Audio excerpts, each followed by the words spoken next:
तो वो कश्मीर की कश्मीरी मुसलमान हो, तमिलनाडु का नहीं, मुसलमान हो, और आसाम सबसे का हो। बड़ी बात क्या है साहब कि ये ना, मुझे ये हिंदुस्तान सब कॉन्टिनेंट के मुसलमानों का एक बड़ा अजीब रंग है इनका। ये पता नहीं ये कौन से मुसलमान हैं, इनको अपने यूगुर मुसलमानों की चिंता नहीं है ये मक्कार मुसलमान है, हैं?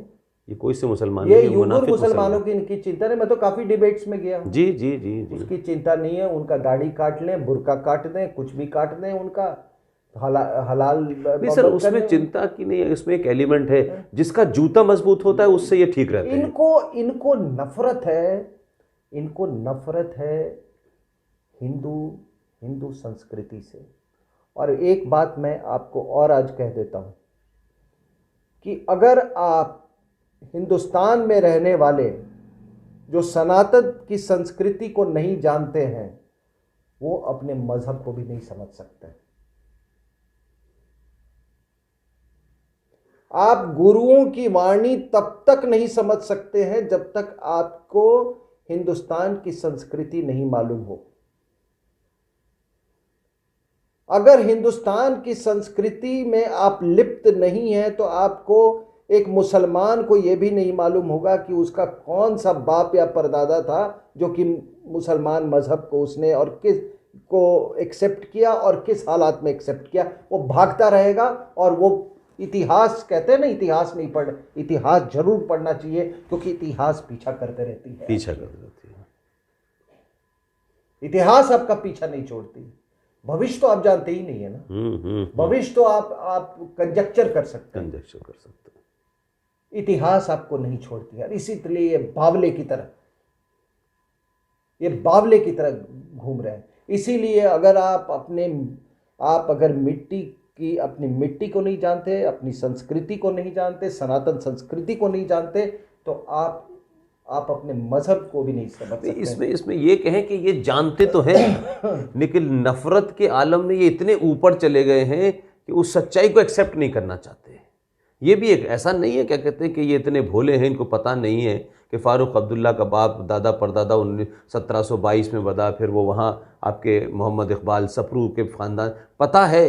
लेकिन एक कहते हैं ना कि एक दीवानगी का एक आलम वहाँ पहुँच गया है कि ये नॉर्मल नहीं होना चाहते, और अब उसमें रहने में इनको लगता है कि यही हमारी पहचान है और ये हमें ताकत देती है कि सक्सेसिव सरकारों ने इन लोगों को बढ़ावा दिया, मजबूत किया, और ये लोग आज anti India, anti Hindu, anti Sanatan और भारत की संस्कृति के खिलाफ रह कर के बोल कर ही ज़्यादा फायदा लेते हैं। मुझे सर ऐसा ऐसा है कि देखिए, कहते हैं कि बनारस को 8 बार तोड़ा गया, 8 बार उसका निर्माण हुआ। पिछली बार बाबा विश्वनाथ का मंदिर कहते हैं निर्माण जो हुआ, पुनः निर्माण, वो अहिल्याबाई होलकर ने किया था। सोमनाथ कई बार तोड़ा गया और कई बार उसका पुनः निर्माण हुआ। उसी तरीके से कई हमारे मंदिर हैं, पूजा स्थल है, तोड़े गए, पुनर्निर्माण, ये साइकिल है। ये पूरी साइकिल, जो साइक्लिक कॉन्सेप्ट ऑफ टाइम है, कलयुग, सतयुग है, त्रेता, द्वापर, ये साइकिल है। इसको कहते हैं संस्कृति। हम ये मान के चलते हैं। और ये अपने भाषण में नेताजी सुभाष चंद्र बोस ने 1928 में पुणे में कहा था। उस आदमी कहा कि हर सिविलाइजेशन के वो जो चक्र चलता है, वो नीचे जाता है, फिर ऊपर आता है। प्रॉब्लम क्या है ये सारे मजहबों के साथ कि ये लीनियर है। और लीनियर में क्या है कि भाई आगे कोई प्रॉफिट नहीं हो सकता। और एक प्रॉफिट ही अनाउंस कर रहा है कि कोई नहीं हो सकता। हाँ, एक वो खुद ही अनाउंस कर रहा है कि मेरे बाद में प्रॉफिट नहीं। तो गुंडा कर दिया ना कि मेरे बाद दूसरा गुंडा नहीं बनेगा कोई। मेरा, आप कह रहे हो कि मतलब मैं हम मान सकते हैं कि ये सूरज जो है, जो ब्रह्मांड जो है वो अपनी जगह पर है, ब्रह्मांड जो है वो गर्दिश में है। दुनिया में कोई ऐसी चीज़ है पुष्पेंद्र जी जो कि गर्दिश में नहीं है? वो गाना है ना, वो राज कपूर का, कल हम हो न हो, गर्दिश में तारे रहेंगे सदा। हर चीज गर्दिश में। ये धरती भी जो घूम रही है ना 30 किलोमीटर पर second almost. Look at the speed, ये गर्दिश में। और ये स्पीड भी हमारे ऋषियों ने कैलकुलेट किया हुआ है। ठीक है, 1948 में नासा बना, तब से नहीं हुआ ये तो कई सालों से चल रहा है। तो हर चीज गर्दिश में है। कोई अगर ये कहता है कि मैं आखिरी हूं, आई एम सॉरी टू से, मानने वाली बात नहीं है। किसी ने नहीं बोला। क्या भगवान कृष्ण ने कहा था मैं आखिरी हूं? क्या भगवान राम ने कहा मैं आखिरी हूं?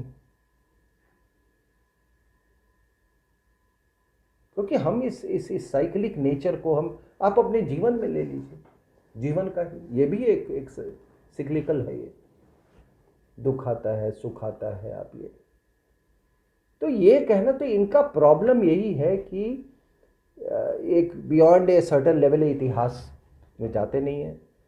हम हमारे और आप में तो, हम तो इतिहास जितना पीछे जाते हैं और पता चलता है तो उतना ही खुशी होता है, उतना ही मजा आता है, उतना ही मजा आता है। Absolutely, absolutely. अब इतिहास इनका पीछा कर रहा है, ये इतिहास से भागते फिर रहे हैं। जब इतिहास से सेक्रेट ज्योग्राफी खोजने जाते हैं उधर अरब की तरफ, तो वहां से अरब इनको भगा देते हैं। तो इसीलिए मैं कहता हूं कि अगर, और माननीय न्यायालय से और न्यायिक जो प्रक्रिया है, हमारी प्रणाली जो है, उनको मैं ये सुझाव दे सकता हूँ या कह सकता हूँ कि अगर दुनिया में मर्डर से भी और रेप से भी कोई खराब चीज़ है, वो है कन्वर्शन। आप जब किसी को कन्वर्ट करते हैं तो आप उसको अपनी माँ से अलग कर देते हैं। आप उसके रूट से, आप उसकी नदियों से, आप उसके पहाड़ से। क्योंकि बुनियादी तौर पे अगर आप सनातन धर्म देखें तो ये पूरे ब्रह्मांड से, प्रकृति से प्रेरित है, और प्रकृति से आप छीन लेंगे उसको, तो वो आदमी, तो प्रकृति पे कब इंसानों पे ज्यादा यकीन करेंगे? आज चलिए, मैं ईसाई धर्म की बात कर रहा हूँ कि भारत में जब तक अंग्रेज राज कर रहे थे तो ईसाई लोग अपने आप को जाने अनजाने, कॉन्शियसली, सबकॉन्शियसली अपने आप को वो ये मानते थे कि हम रूलिंग क्लास के लोग हैं। आज देखिए आज कितना बुरा हाल है वेस्टर्न कंट्रीज के पास। इंग्लैंड जूझ रहा है सर। जो इंग्लैंड के दौर में पूरी दुनिया में सूरज नहीं डूबता था, आज इंग्लैंड में सूरज निकल आता है तो संडे मनाते हैं। और वही वो एक वीसा के ऊपर, वो अमेरिका कोई वीसा पे डिसीजन लेता है, तुम उछल कूद करने लगते हो। अरे वो उनका देश है यार, वो उनका देश है, उनका वो है कि वो क्या नीति बना रहे, तुम तो तय नहीं करोगे ना। वही है। अब यहाँ पर देखिए, अरब को कोई पूछता नहीं था, और वो जो आप कहते हैं कि ये क्या ऊंट पर चढ़ के क्या खजूर तोड़ते हैं, खजूर तोड़ते थे। 30s में ऑयल पहले इंटरनल कंबस्टन इंजन बना। अल्लाह ताला ने इतना भी दिमाग नहीं इनको दिया था इंटरनल कंबस्टन इंजन बनाने का। नहीं तो अभी तक तो सुई तक नहीं बना, अल्लाह ताला ने दिया क्या है इनको? इंटरनल कंबस्टन इंजन बना तो इनको पता चले यार इसकी तेल की जरूरत पड़ती है। अब तेल निकल गया। अब क्या है कि अभी जो वहाँ पे ऑयल इकोनॉमी जो है, it has gone down by 2/3। तो इस्लाम भी उसी तेजी से नीचे आएगा। बिल्कुल। इराक, कंट्रीज लाइक इराक, जहाँ $1 ट्रिलियन की वो थी, अभी $300 मिलियन की इनकी वो प्रोडक्शन है। कहाँ 1 ट्रिलियन, और 2/3 it has come down, and oil prices are not going to go up. तो ये जो बदलाव हो रहा है कि बिल्कुल इजराइल जो है वो दुबई पहुंच रहा है। अभी सब करीब 70,000 इजरायली गए दुबई में एज टूरिस्ट। अब जितने वहाँ पे स्टोर्स हैं सब में इजरायली शराब बिक रही है। जी जी जी, ठीक है ना। अब आप पकड़ के, उसके पास पैसा नहीं है, ये जो आप नौटंकी जो दुबई आके और दुबई से जो अपना ये दाऊद इब्राहिम जो अंपायर चलाता था वो सब खत्म हो गया। तो योम क़यामत की तरफ, योम जो क़यामत की तरफ बढ़ रहे हैं ना। बिल्कुल सर, बिल्कुल हो गए बिल्कुल, 1400 साल का, हो गया कि 1400 नौटंकी साल आपकी का पूरी ये। पूरी। हाँ? That's right, that's right. आप बताइए कि क्या आप सनातन धर्म किसी एक कमोडिटी पे निर्भर रहता है क्या? कोई एक कमोडिटी पे निर्भर है?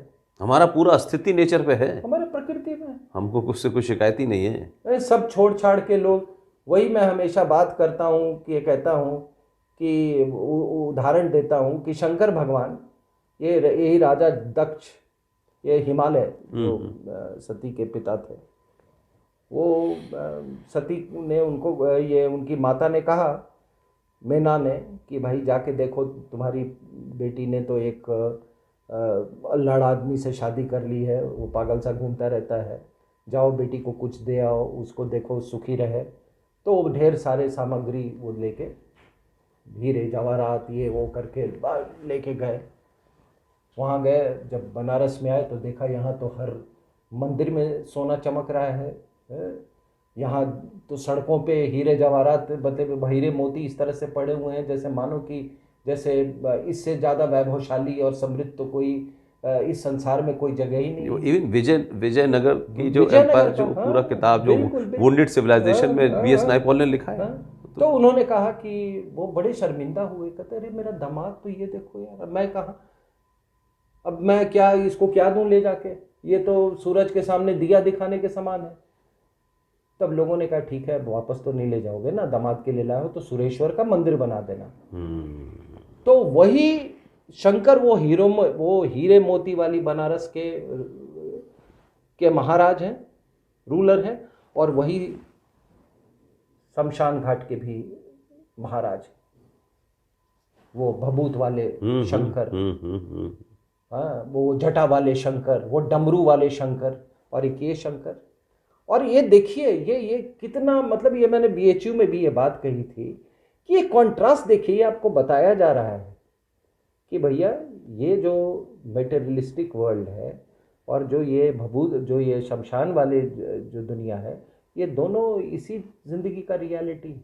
और इसीलिए बनारस में कई लोग, कितने सेठ, राजा, रानी, महाराजा, महारानी, अब सब अपने सोने वाले उस अपने जीवन को छोड़ के वो आखिरी समय वहां अपना प्राण त्यागने आते हैं। ये रियलिटी है। अगर ये रियलिटी, अगर वो जो मजहब बनाने वाले को के उसमें आ जाती तो ये इतने मार काट नहीं करते। ये इतने मार काट नहीं करते। मैं कहता हूँ, मोहम्मद घोरी कहते हैं कि वो जब डेथ बेड पे था तो वो अपने लोगों को बोलता था कि पूरे थाली में जितने उसके ये वो हीरे जवाहरात वो लेके आते थे, उसको कहते दिखाओ मेरे को, ये मैंने अर्जित किया है। और वो देख के रोता था कि ये मेरे किस काम का। तो ये आप एक पूरी दुष्ट संस्कृति को आप उसको जक्स्टापोज कर रहे हो। ये जो दो वर्ल्ड की जो मैं बात कर रहा हूँ, शंकर जो शमशान के शंकर और जो सोने के महल वाले शंकर, उस सभ्यता को आप इस से अगर जक्स्टापोज कर रहे हो और ये कहते हो कि दुनिया में सारे धर्म, ये सारे मजहब बराबर हैं, तो आपके जैसा कोई पापी नहीं।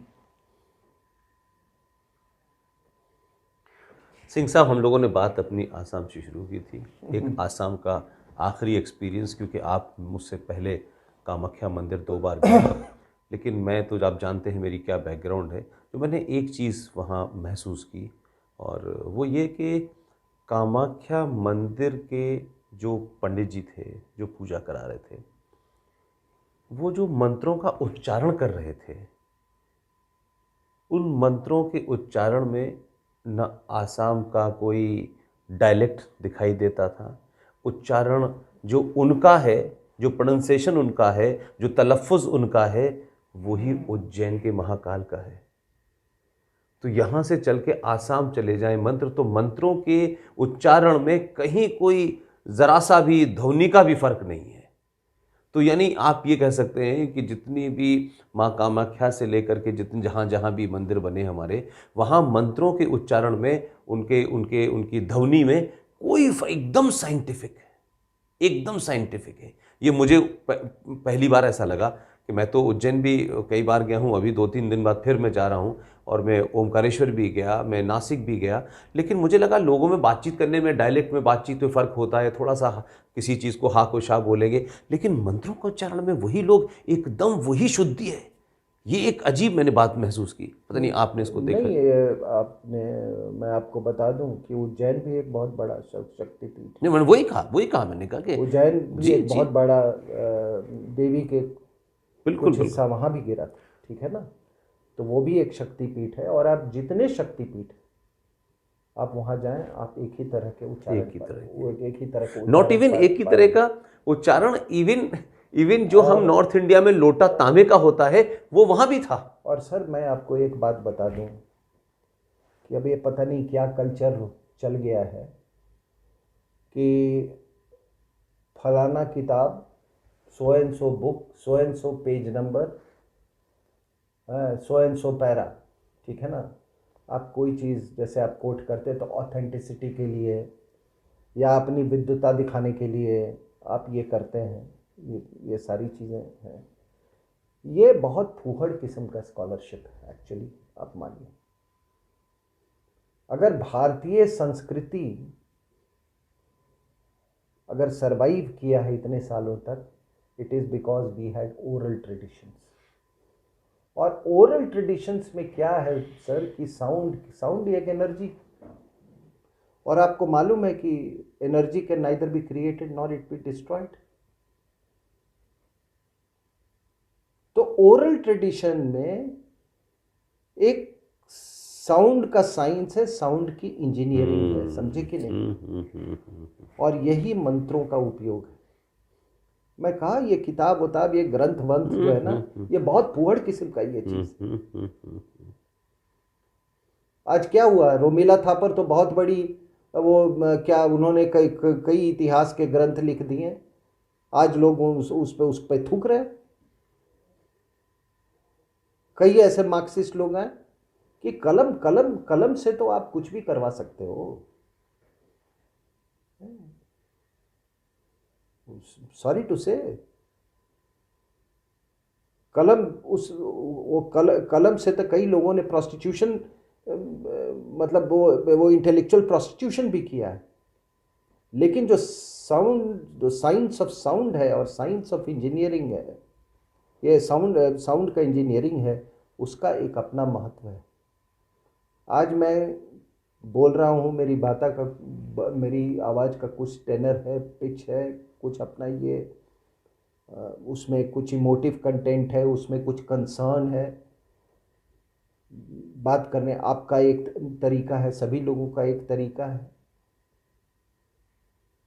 सभी लोग एक जैसे लिख सकते हैं रट के एक जैसे बोल नहीं सकते हैं। आप कोई भी इम्तहान ले रहे हो, कोई अगर बाई रोट, कोई अगर वो कर रहा है, क्या होता है, किसी किसी की मेमोरी बहुत अच्छी होती है, वो पूरा वर्बेटम तैयार कर लेता है, वो उसको उतार देगा अगले दिन एग्ज़ाम में। ओरल में आप नहीं कर सकते इसको।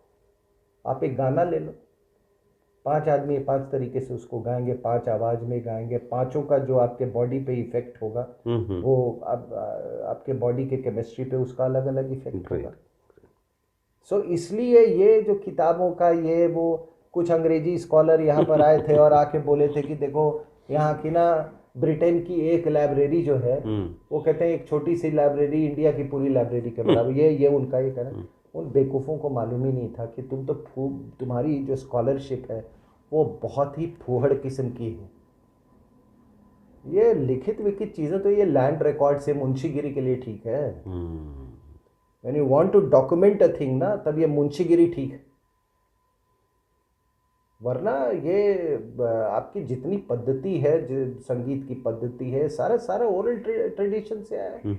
इसीलिए जब आप मंत्रों के उच्चारण की बात कर रहे हैं, ये मंत्र जो है ना, जब हम कहते हैं कि संगीत, साउंड, यही साउंड है जो जोड़ता है पूरे हिंदुस्तान को। अब उस साउंड में आप कैरल गाने लगो, उस साउंड में आप लाउड स्पीकर में सुबह सुबह 5 बजे मेरी नींद हराम कर दो। समझ रहे हैं मैं किस मैं किसकी बात समझ कर गया रहा हूँ, हूँ? समझ गया हूँ, समझ गया हूँ। वो हमारी मिट्टी की है नहीं। तो इसीलिए आपने उसमें वो एक वो सिमिलैरिटी देखा जो आपने कामाख्या या आप वो कामाक्षी का जो मंदिर है वहाँ पे कांचीपुरम में, जी जी जी जी। वहाँ भी आप वही पाएंगे, Same, north same. South east west everywhere. That is the unity of India, that is the geography of India. That is the real India. So sir, thank you very much. बहुत मज़ा आया, आपने बहुत सारी बातें की, और आसाम को लेकर के ख़ास तौर से मैं समझता हूँ कि आपने बहुत डिटेल में आज बात की। एक बात मैं आप जाने से पहले मैं जरूर प्लीज़ प्लीज़ कि ये देखिए, आसाम का लोग पूछते हैं कि ये जो डेमोग्राफिक एग्रेशन अभी सबसे बड़ी समस्या है, इसका हल क्या है?